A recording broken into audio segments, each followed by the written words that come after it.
Hi, everybody. Sorry, I forgot I clicked record there. So here is your instructions for this Friday. It's asynchronous. So don't forget, please do not come to class. Watch the other video that I have linked for you and do that. All right. So I just want to give you a few ideas of what you're going to be doing and what you're going to be looking at. Uh, Here is the module for week 4. The videos to watch. This will take you to the lecture that I recorded during COVID shutdown a year ago or so on plate tectonics. There's a few changes in it, not in content, but like in stuff that we covered. Not too much. It's pretty much identical. All right. But basically, if you just start at the 10-minute, 20-second, you can skip all of the relevant news that was happening a year ago. So you skip over that. Okay. And you can click on that. You can watch it. There will be times where there'll be pauses where the students in that Zoom room were doing breakout rooms looking at these maps right down here where it says patterns and Earth surfaces. So there'll be PDFs of the plate tectonic posters, and then there's virtual interactive versions of some of these maps as well down here. All right, so you may see the folks in the slides having a few seconds to go do other things in terms of like playing around with those maps. So I would suggest pausing the video, playing around with those things on your own and noticing patterns and having ideas. We do not have any Jamboards or anything to record your ideas on, but if you want to record some ideas on your own separate piece of paper, that will help you out for your sketch notes here. All right, and I'll show you those in just a second. But that's where that's at. At the end of the slides, there's an embedded video about how plate tectonics actually works. So I play it in the lecture, but if you want to see it on your own in higher resolution, this is a great place to click on it and see it. Alrighty.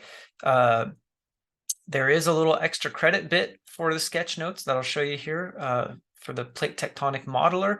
And if you click on that, it'll take you to the website and show you how to build the models. The end of the lecture, I talk about this. It was part of the required sketch notes in years past, but this year I made it extra credit because it can be a little bit long drawing some of the different things. So I'm just leaving that off and leaving it as extra credit for you if you want it this time around. All right.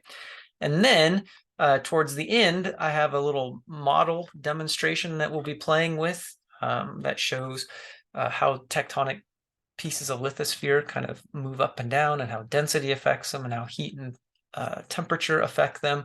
And that's the model we'll be playing with, trying to give you some explanations, showing how things work. And from that, you can put it all together using this Miro board, which the class is already kind of done. Well, actually, we didn't do it on this one very much. But if you want, here's a blank version of the Miro board where you can go around and basically drag where these names, where you think they go on here.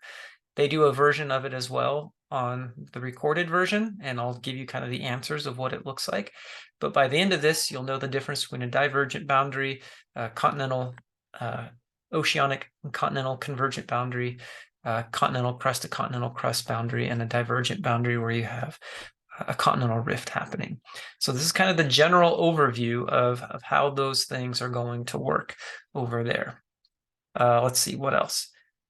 So all the maps, interactive maps are right here for you guys. I think I mentioned that. We're good to go there. Ooh, the textbook reading. If you want, I would highly suggest if there's things that aren't making a whole bunch of sense, well, you can go back through and there's some really actually great videos and talking about different things in these chapters right over here, talking about the layers of the earth and things like that.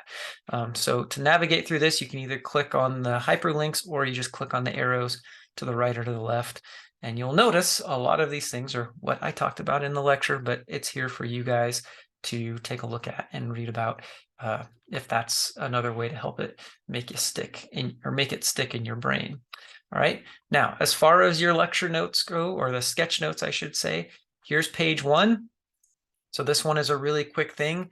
Talk about the patterns. So this is the first part of the lecture where everybody is exploring those different maps. What are some of the patterns that help us understand where tectonic plates are and how they're broken up, where are the boundaries. So you can be looking at like things like earthquakes and volcanoes and GPS data and things like that. So how do all those kind of play in together there? Then there's the lecture slide number 29 that talks about the difference between plate tectonics and Earth's crust. So there's a big difference. Crust is chemically different from the mantle beneath it, but parts of the mantle and the crust move together, which we'll see here. For this one, the density, temperature, and gravity, that is what you need to refer to this. There's a screenshot right here, but there's a model I'll be playing around with in the lecture for that part. That's right here.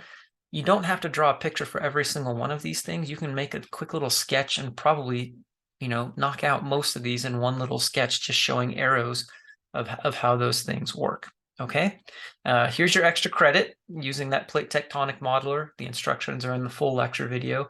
And then the last one over here, it looks more spread out than what it is. It's just to give you room so you can draw it.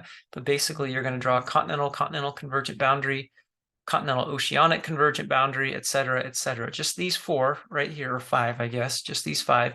Skip the ones with the red. We'll get to them later on, okay? And I'll show you how to do that towards the end. So you're just kind of sketching that. And then make sure you're drawing arrows to show me, hey, what are some of the properties or things that you would find at this spot? So if there's a trench or a subduction zone or earthquakes, that's what I want you to call out. And that's what I want you to show me where they would be, okay? So that's what you're doing for there. Other than that, the lecture's pretty short. I think it's like less than 2 hours. So it gives you a little bit of extra time to do all this other stuff. And if you have any questions, just let me know. But please don't come to class on Friday. And I hope you have a great weekend and all that other good stuff. And I'll see you later.